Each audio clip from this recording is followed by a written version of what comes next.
Hello, everybody, and welcome to another episode of the Shut Up David series. We have another international guest for you. If you're not based in Australia, if you are based in Australia, if you're based in America, then he's a local, and you will undoubtedly know him. World-renowned Rob Fisher. Well, again, I'm Rob Fisher. I own a company called Fisher Improvement Technologies. We've actually spent the last 30 years doing what people call safety differently. We've been doing it differently forever.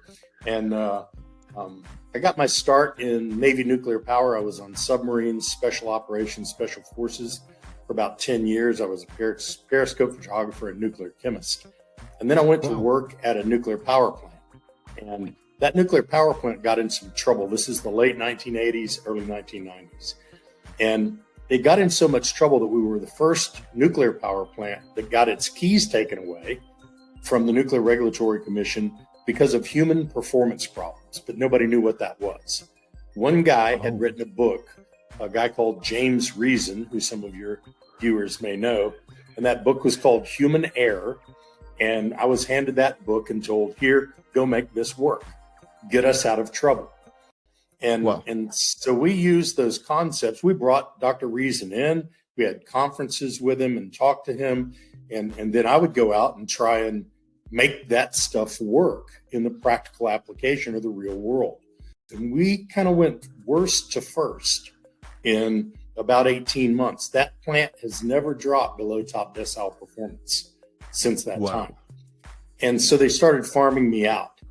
Since that time, we've deployed the human performance, human factors, HOP, HPI, whatever you want to call it this week. We've deployed those principles and concepts, practically applied them in over 400 organizations around the world, 40 different countries. It's kind of all over the board. It really, for a given organization, it's what role they've given safety in that organization. Now, and you know, safety can't say safety differently. And one of them is, if you want to shift somebody's paradigm, you got to give them a paradigm more powerful than the one you're asking them to leave. That means you got to become a student of the game. And the next one is, and they may want to write this down, whatever you do has to be the next logical step, not a new thing. And I was working mostly in nuclear and utilities here in the US, and then some overseas. And then in about 1996, I started realizing that the nukes have it really well because they have 3 redundant layers of protection for anything that is important. But the average factory worker, the average miner, the average utility worker, those people don't have that benefit. About 80 to 85% of fatalities in the workplace in the US and Canada happen in organizations under 100 people.